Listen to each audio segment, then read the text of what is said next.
This is the story of a woman whose life takes an unexpected turn when she becomes entangled in relationship with one of her students. The movie opens with Erica, a middle-aged piano teacher at a prestigious conservatory.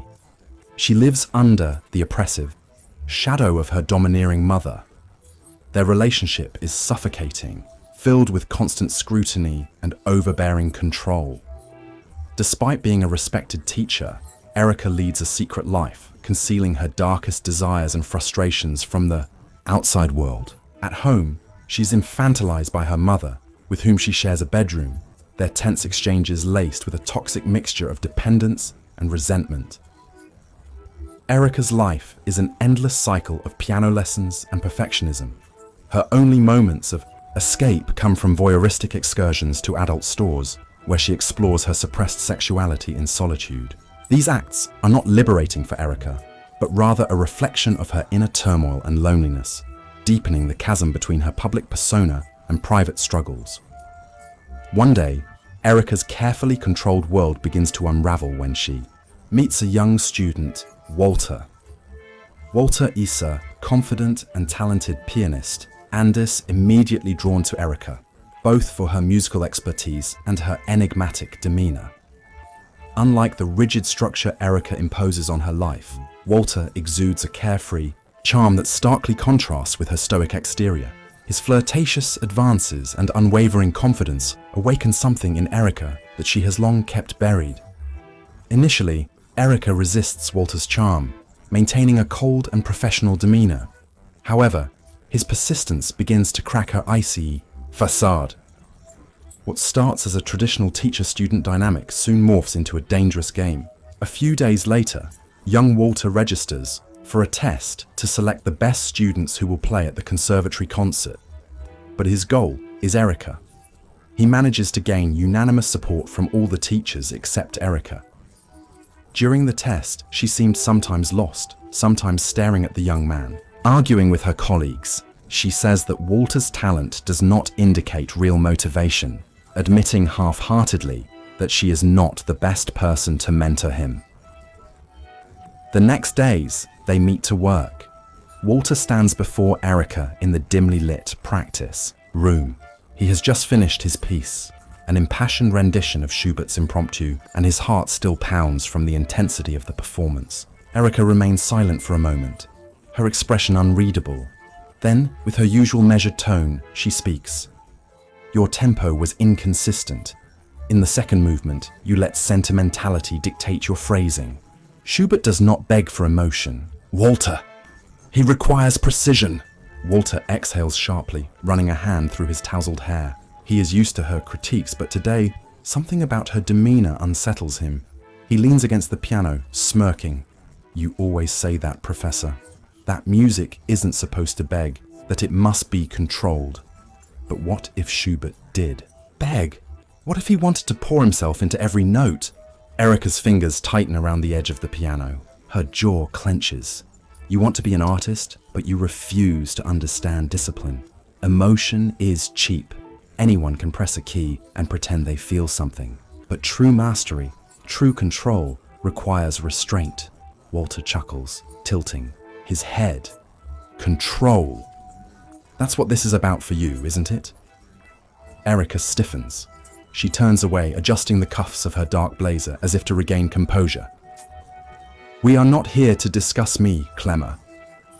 Walter watches her carefully. He has spent weeks trying to decipher this woman, the way she carries herself, the way she keeps everyone at a calculated distance. He steps closer, his voice dropping just above a whisper. "But I want to discuss you. Why do you keep pushing me away? You mistake professional guidance for personal interest."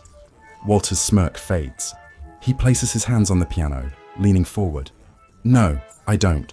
I've seen how you look at me when you think I'm not paying attention. You want something from me, Erica. Why won't you admit it?" A flicker of something, fear, crosses Erica's face, but it vanishes as quickly as it appears. Instead, she straightens, her tone turning icy. The next day, while her students are gathered to rehearse, Erica notices that Walter is close to one of her students. Jealous, her attitude changes. what the young man notices. Following her into the locker room, Walter rushes to look for where she is hidden.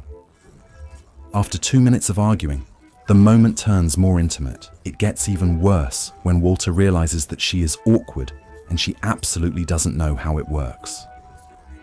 Despite that, Walter is likely excited, like it was the beginning of their relationship. After this episode, Erica once again will go to her usual places, without warning his mother, who is worried. On the way to her private escapades, she comes across a couple in a drive-in, having a good time together in the car. She starts watching them and voyeuristically spies on them until, the guy sees her spying on them and she awkwardly runs away. Erica's relationship with Walter intensifies, becoming a battleground. She begins to test him, luring him into her twisted world of control and submission. She provides Walter with a handwritten letter outlining her masochistic fantasies. Walter is stunned, and yet intrigued. He cannot reconcile the disciplined, authoritative teacher with this vulnerable, self-destructive woman. Erica, for her part, begins to lose control of the situation.